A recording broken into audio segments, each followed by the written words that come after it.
começando agora mais um Se Liga Economia, o seu resumo de notícias para começar o dia por dentro de tudo.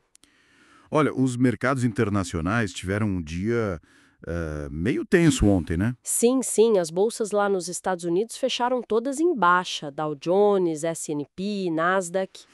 Pois é, o pessoal parece que está meio, assim, na expectativa, né?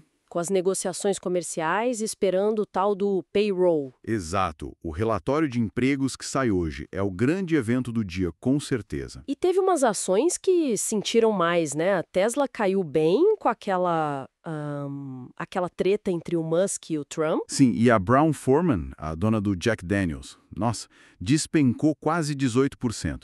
Foi um alerta pesado sobre as perspectivas deles. Nossa. E aqui no Brasil o Ibovespa também não escapou, né? Caiu e os bancos puxaram para baixo. Acompanhou o movimento lá de fora, o petróleo WTI até deu uma subidinha, mas o ouro caiu um pouco.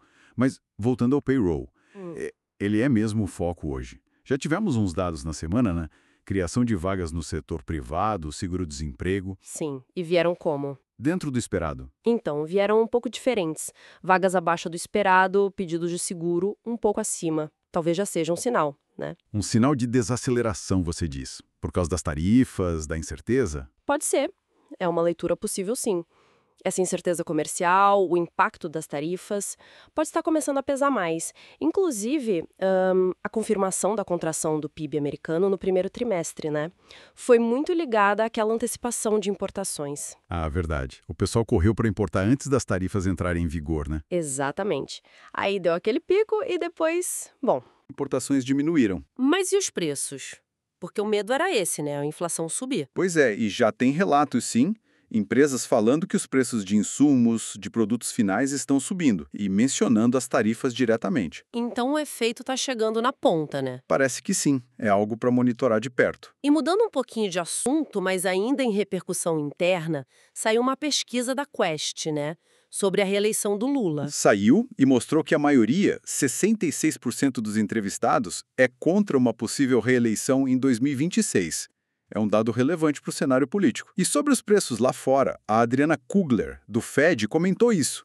Ela falou dessa alta e da dificuldade de ler a economia real com essa dinâmica das importações. Entendi. Fica mais difícil saber o que é demanda real e o que é efeito das tarifas, né? Exato. E ela destacou uma coisa interessante. As expectativas de inflação de longo prazo parecem ok, ancoradas. Mas as de curto prazo, Subiram. E o que isso significa na prática? bom, pode dar margem para empresas repassarem mais custos, né? Ou até, praticarem uma precificação mais oportunista. Ficam de olho nisso. Entendi. E na Europa? Teve decisão do BCE, né? Teve. Cortaram juros, como esperado por muitos. Mas a Christine Lagarde foi assim bem enfática, No quê? na incerteza. Ela disse que a situação é muito incerta, então o banco não está se comprometendo com nada para frente. Vão decidir a cada reunião olhando os dados. Ah, famoso data dependent. Isso. E ela também confirmou que fica até o fim do mandato. E olha que curioso, alguns cenários do próprio BCE indicam que a guerra comercial poderia até ajudar a baixar a inflação lá na zona do euro. Meio paradoxal, né? Nossa, que coisa. E a tensão Trump-Musk, hein? Parece que escalou. Escalou. Trump ameaçando cortar subsídios, contratos, e o Musk respondendo, criticando o orçamento, chamando ele de ingrato. Foi pesado. E o Trump também falou da Ucrânia, né? Admitiu que a tentativa de paz rápida não rolou. Ele sugeriu que talvez a luta precise continuar mais um tempo antes de um cessar-fogo. Nesse meio tempo, Macron pediu ajuda do Brasil, Índia e China para pressionar a Rússia. Muita coisa acontecendo. E aqui no Brasil, o Lula esteve em Paris, né? Qual foi a pauta? Sim, discussão sobre vistos com a Guiana Francesa, importante para o Amapá. Falou-se também de compra de aviões, parcerias industriais. Entendi. Agenda cheia. E na política interna, tinha o julgamento do recurso da Zambelli hoje, né? Estava previsto, sim. E no DF, o governador ibanês classificou a greve dos professores como política.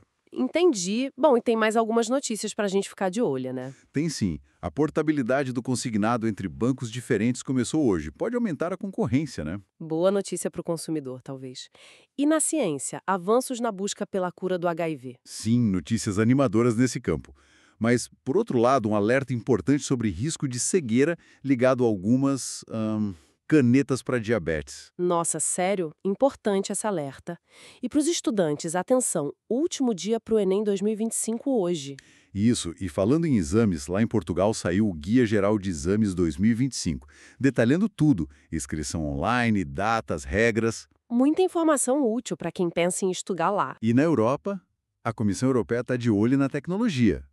Abriram consultas sobre IA de alto risco e a lei de redes digitais.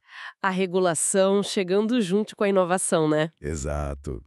E a área de concorrência continua ativa por lá. Investigações, aprovações de fusões, recomendações, como na Lituânia, para o setor de saúde.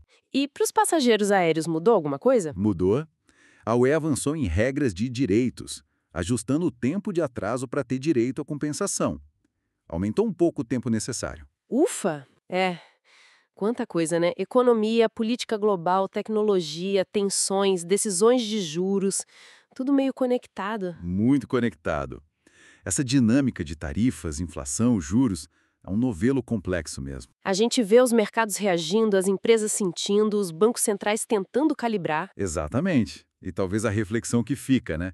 Com tanta notícia pipocando o tempo todo, de forma tão fragmentada. Sim. Como é que a gente consegue, assim, juntar essas peças, ir além da manchete do dia e ter uma visão um pouco mais integrada, mais profunda desses desafios e das transformações que estão moldando o nosso futuro, né? Fica aí para a gente pensar.